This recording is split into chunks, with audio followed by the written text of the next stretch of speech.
Welcome to the Human Capital Innovations Podcast. We're your source for personal, professional, and organizational growth and development, where we share original research, explore industry trends, and interview executives and thought leaders from across the globe. We hope you join us often for practitioner-oriented content around all things related to leadership, HR, talent management, organizational development, and change management. Maximize your personal and organizational potential with Human Capital Innovations Podcast.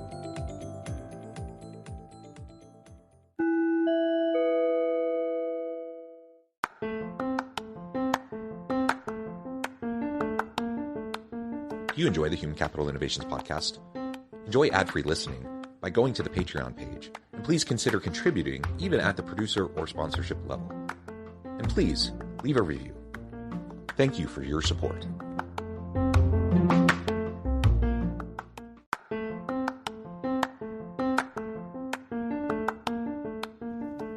Welcome to the Human Capital Innovations Podcast. In this HCI Podcast episode, I talk with Vasili Triant about how ongoing talent shortages are contributing to major customer service problems in organizations.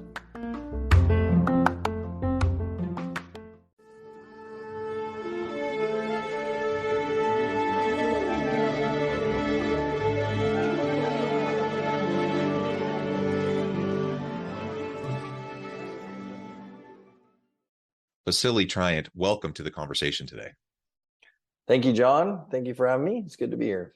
Yeah, it's a pleasure to be with you. I'm super excited to be chatting with you about how the ongoing talent shortages are contributing to the customer service problems in organizations. Of course, we're in the middle of the Great Resignation, the Great Reawakening. But the reality is it's a tight labor market. It's hard for organizations to get and keep good talent.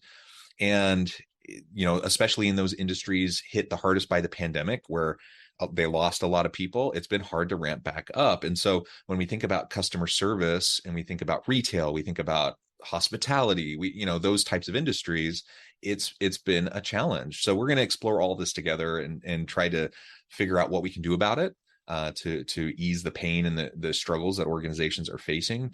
And I think it'll be a fun conversation. You're joining us from Austin, Texas. I'm south of Salt Lake City in Utah. As we get started, I wanted to share Vasili's bio with everybody.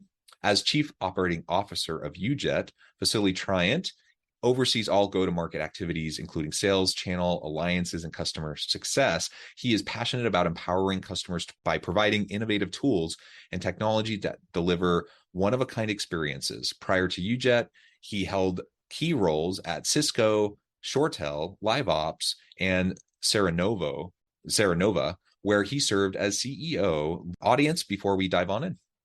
Look, I think at the end of the day, I just love, the whole subject of customer experience. And I really don't look at myself as an executive, but more as, a consumer of products and services. And, how we engage those brands is the customer experience, right? And so that's like a lot of my drive. It's just, kind of help our personal lives be better. Well, I like that. We're all customers, right? Yeah. We're all customers. We all know what it's like to have a really horrible experience. We all have our war stories to share with each other about that, that time we had a horrible customer service interaction or someone was rude to us or whatever, right? Yep. And it's fun to kind of complain about that. But the reality is, in the current context, it's hard. It's hard to know, like, do I complain because someone just isn't stepping up doing what they need to? Or do I try to be patient and show some empathy and compassion because someone's working a double shift because other people didn't show up or they're understaffed? I want to be generous and I want to be as lenient and forgiving as possible. But at other times, things just aren't going the way we wanted them to at all. And that's frustrating. So it really is a challenge. And you talked about customer experience. I think that's so important. But it relates very directly to the people in our organizations, and it relates very directly to the employee experience within our organizations. The two are linked and intermarried. And if you have a poor employee experience, if you have trouble attracting and retaining good talent within your organization, guess what? You're probably going to have a really crummy customer experience with the products and services you're putting out there into the market. So the two go hand in hand. We're going to unpack that and try to figure out all that out together today.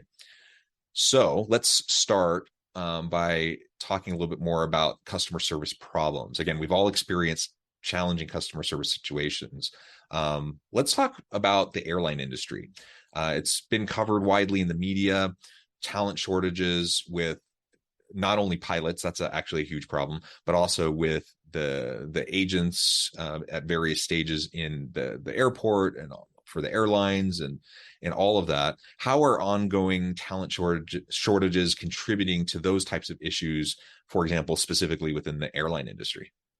Well, God, there's so many things to kind of unpack when you get to the airline industry, because, on one dimension, we have a talent shortage across just the call center space, right? There was lots of layoffs during COVID. Everybody went home, people kind of hunkered down, and then all of a sudden things started to come back, but they came back in certain industries quicker than others. Like came back in retail faster, for example, than airlines, because there was lockdowns on travel and entry to a lot of different places. So the staffing up of people, was much more delayed. And so what you were left with was who really needed a job. Combine that with the inflation issues going on globally right now.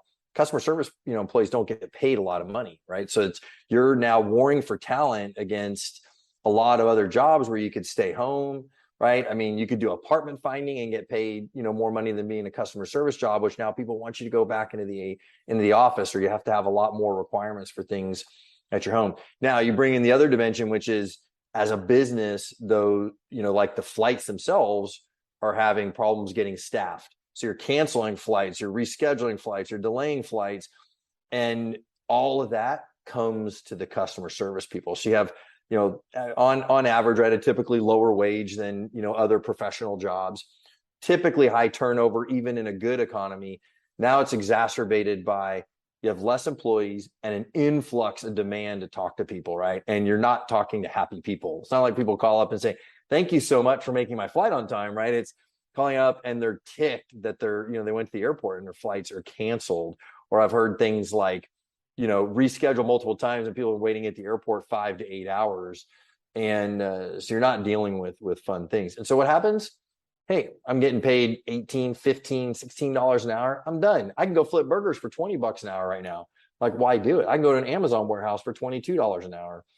So there's a lot of dimension there. And so the problem with talent is a combination of, especially in the airline space, all those factors. Oh, and by the way, let me layer one more thing on top of it. Now you're sitting there, you're answering those unhappy customers, and you have all these kind of archaic systems that you're trying to pull together to figure out, like, what's the problem, right? Like, let me get to this screen, let me get to that screen. So you throw up your hands, right? And you kind of move on. So that's the factors affecting the space. Yeah, and you've already alluded to some of those factors, about why customer service role retention and turnover is such a challenge, say, in comparison to other types of roles. But maybe we can unpack that even a little bit more. Why is turnover in customer service roles just so much higher? Like you said, even pre-pandemic, it was a challenge for certain types of roles. In a previous life, I've had many of those types of roles in different jobs that I had when I was younger. They were not always the funnest jobs, so that's part of it. The pay is part of it. What do you think is going on there in customer service that makes it even harder right now, as we're coming out of the pandemic and trying to ramp things back up, but also experiencing high inflation, economic downturn, all that kind of stuff? Yeah. So, I mean, one, traditionally the positions have not been looked at as highly skilled positions, right? So you're bringing in people to answer calls. It's seen as a cost center rather than a driver of lifetime value in a business. So the value placed on the people there and training and kind of career progression is just not as high. And you're typically talking to 50 to 100% employee turnover on an annual basis pre-pandemic, right? So it's a monotonous position that you're not getting a lot of great tools. You're not getting tons of training minus here's how you use your systems. And you're on the front line. I mean, if you want to like kind of liken it to a battlefield, you're literally the front line battlefield resources dealing with the first shot. Again, like I mentioned before, when someone's frustrated is when they call the customer service department, not when they're happy, right? When they're happy, they might post to Facebook, love, XYZ airline. When they're frustrated, they're calling and they're kind of lighting up. Now they may be frustrated at the company, but you're the person taking that front and you're responsible for, making the person happy. And even when you finish that interaction, think about this other part of it. You may solve the problem. I may make you happy, John, and reschedule your flight, but do I thank you? Am I like, oh, thank you so much, that was a great interaction? You're like, yeah, okay, bye. Have it. You're still frustrated. You're stuck in an airport. You got a lot of other things going on as the customer there. So it's sometimes we talk about thankless jobs. I mean, it's a for a lot of people, it's a thankless job, and a lot of outsourced jobs, right? So you're talking lots of calls, heavy hours, sitting in your button seat all day long, in a tiny cubicle. So it is monotonous too.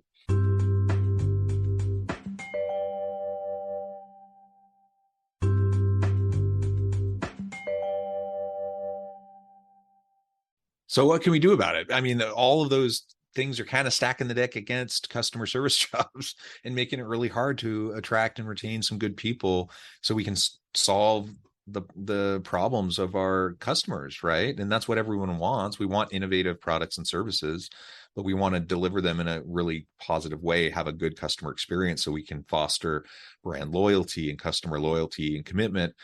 How do we go about doing that? How can brands tackle that turnover to improve, their customer service departments, and how can perhaps technology be better utilized to help get us there? Yeah, I think one shift that is starting to happen, but not as big as it should be, especially me being kind of like a huge proponent for customer experience transformation, is really changing the mindset that it's a cost center to that it's a driver of lifetime value, right? If you think about all the money we stick into sales and marketing and all these positive messages and come love my brand, if you took that same emphasis that sales and marketing drives the acquisition of revenue for our company, customer experience drives the retention and growth of that revenue over time, right? You have great experiences, you buy more products.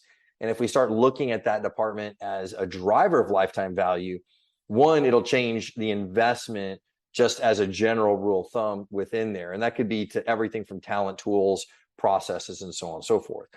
Once you do that, now you can bring in the tools and look at like, okay, what are the things that are super frustrating? Well, there's two parts that start it all. One is process and two are tools, right? And understanding that you and I have events that go on pre that interaction that start creating emotional events with us, right? They could be happy or they could be, frustrating.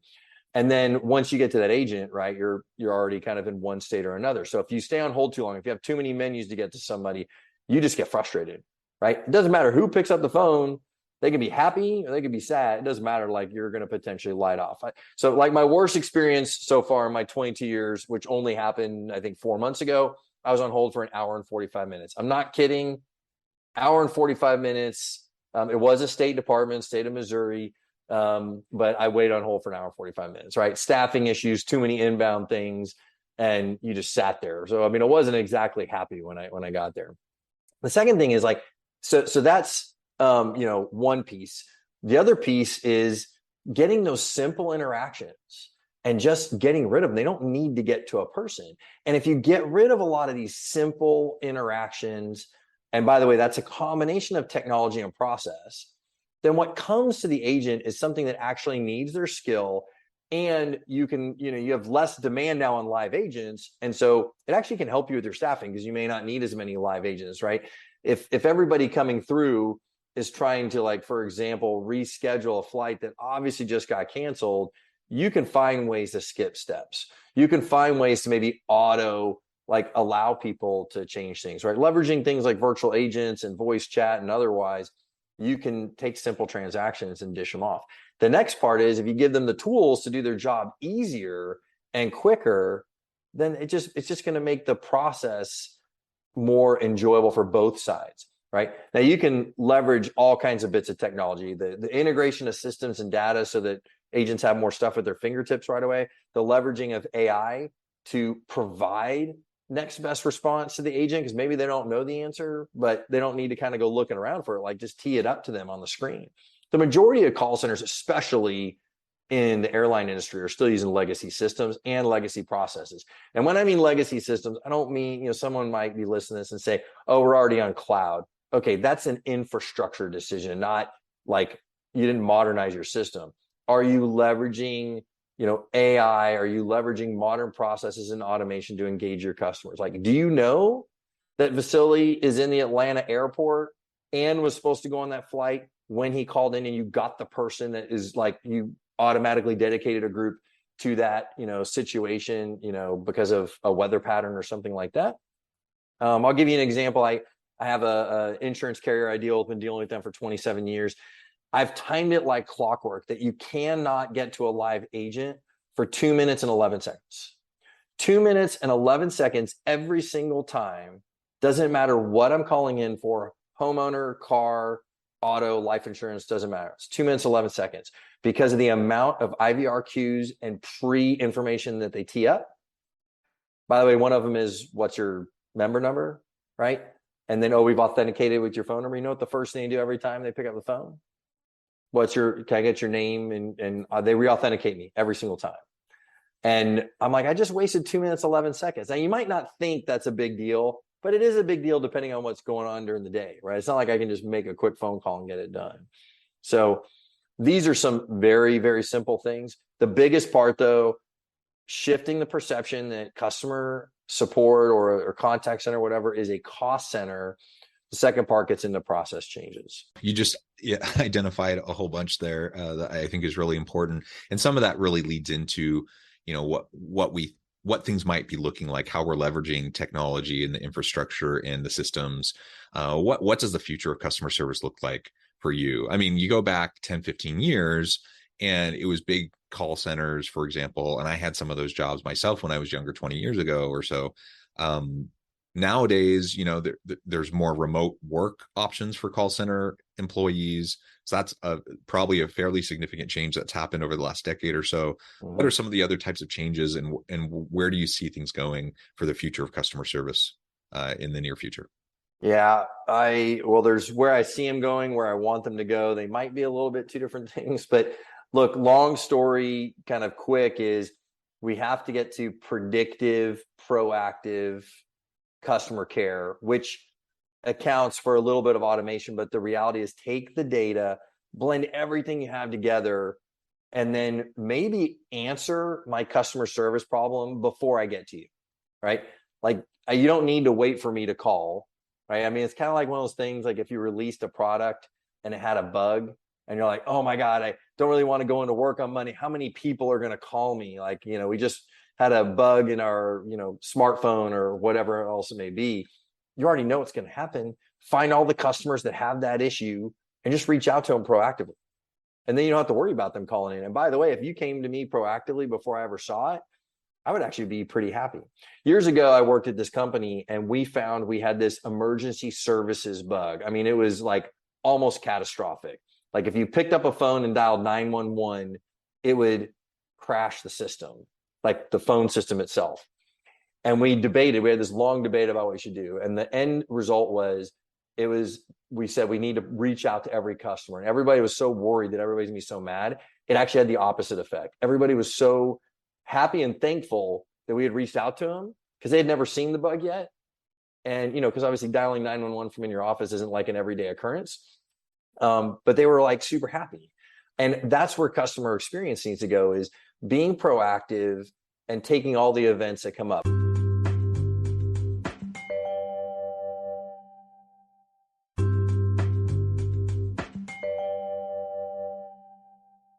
And I'll use an example, right? Like I fly to Chicago a lot.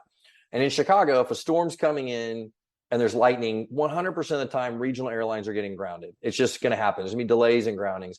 Then it's the mid-sized jets. Typically, the internationals will allow to be still land, at the time. But until, depending how much the lightning is, right? If you see a weather pattern coming in, it's pretty predictable. One, you could staff up your call center. Two, you could automatically be looking at everybody flying in and out of there and determining rerouting options and proactively reaching out to every single customer, regardless of status, by the way. Doesn't matter if you're Global Services or 1K or Premier Platinum or whatever, Diamond member, whatever airline you fly, like you could literally get predictive about it. Or like hurricanes coming in, there are a couple insurance companies that have started doing some of this, right? Hurricane or snowstorm or whatever it may be is coming into an area.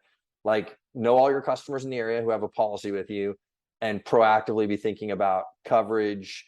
What other, I'm going to need adjusters. I'm going to need people on the phone to answer those calls. And you could literally like shift things, train people up on what the area looks like. What's the type of demographic of people? How do we want to talk to them? Do we want to SMS, chat, WhatsApp, whatever the things might be? So that's where things will get to. I would love to get them sooner, because I mean, the technology exists today.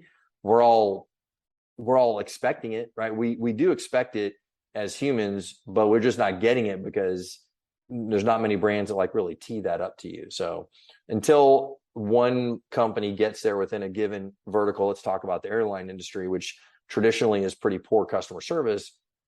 One person does it and leads a charge, everybody else will go, right? So, well, and maybe that's the answer, but enacting change in the customer service department is really difficult. Why is it so hard? And maybe it just takes that first one to step out, and then it changes the expectation for everyone, and everyone else has to follow along. I guess, how do we get there? Yeah, look, it's about risk aversion, right? And so when you get into spaces where the people leading customer experience have been in it for a long time, they're risk adverse. If I make a change, I mean, if you think about this for a moment, if you make a change to your contact center, your customer service department, and it doesn't go well, like, you're going to be getting bullets and missiles fired at you like left and right, right? So there's not, if you mess up, there's a lot of pain. And if you get it right, like, you and maybe a few people congratulate yourselves, and it'll, kind of be a tidal wave down the road of positive feedback, and people might consider you a thought leader and things like that. But the risk adverseness in most industries is really high, right? Financial, travel, healthcare. I mean, like, very, very risk adverse. So it's a combination of, usually what changes it is new companies enter that fray. They don't have to be risk adverse. There's nothing to lose, right? They're trying to make a change, right? And that's what you've seen change in on-demand technology and retail, is the new brands come in and they enact that change. So it's one of two things: either someone new comes in and drives it, or there's all of a sudden a thought leader that comes up that is willing to take the risk and not punished for some of the speed bumps you might hit along the way, right? Yeah, and that's hard. You're right. And people are resistant to change anyways. And when we're talking about new technology integrations and all of those things, it just adds to the complexity of all of this, and why people may not be willing to really dive on in. And there's also just the component of businesses being willing to invest in this.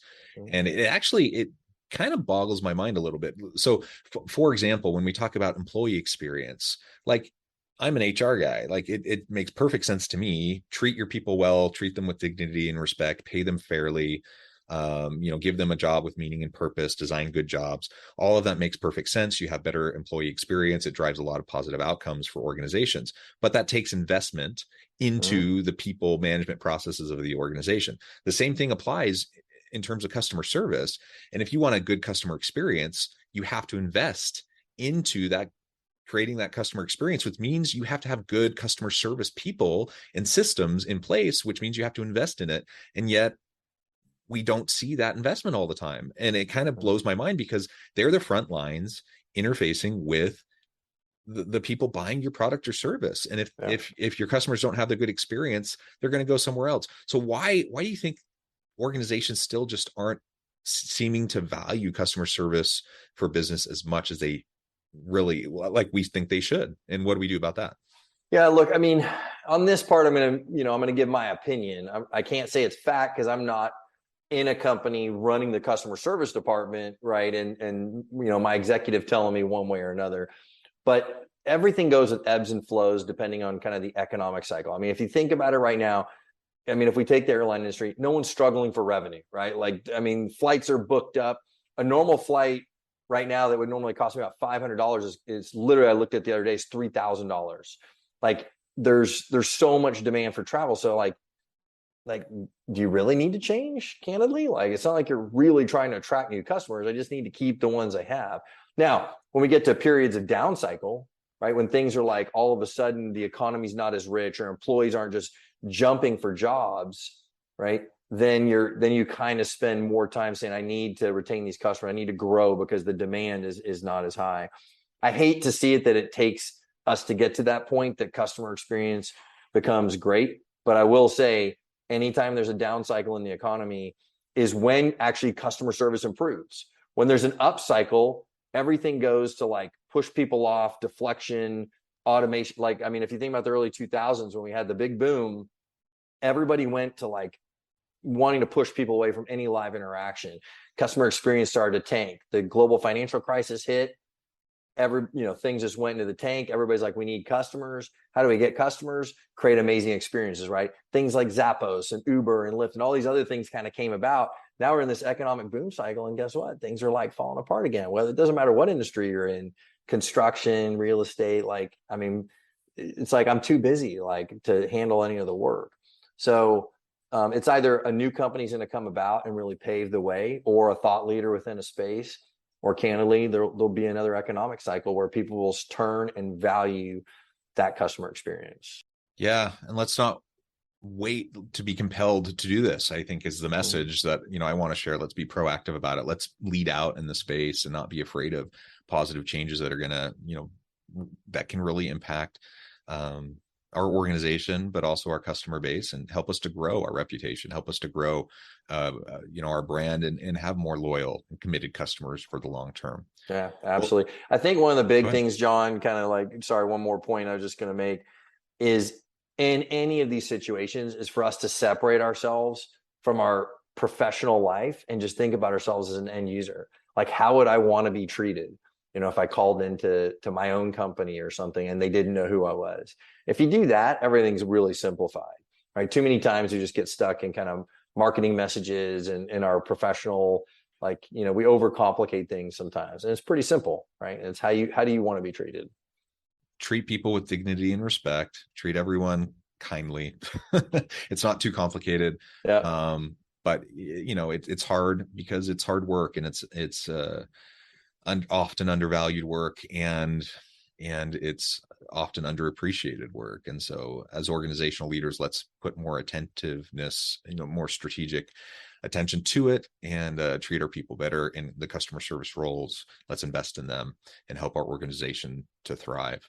This has been a really great conversation. I appreciate you sharing all of your insights with me and my audience. Anything you would like to close with, and then let us know how the audience can get in touch with you and find out more about your work, and then we'll wrap up. Yeah, no worry. I mean, obviously, I'm the CEO of UJet. I'm on LinkedIn, Vasili Triant, or Twitter at Vasili Triant. Please feel free to reach out to me. Happy to just have a casual conversation or engage in any of the customer experience transformation ideas that people may have. Perfect. Thank you so much. I encourage listeners and the viewing audience to reach out, to get connected, find out more about what Vasili and his team can do for you at UJet. And as always, I hope everyone can stay healthy and safe, that you can find meaning and purpose at work each and every day. And I hope you all have a great week.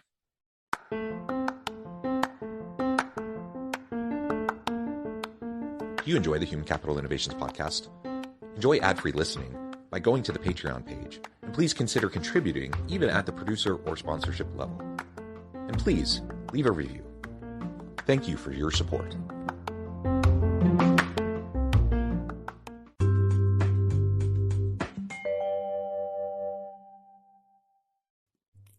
Thanks again for joining us for this episode of the Human Capital Innovations Podcast. I hope you stay healthy and safe, and that you have a great week.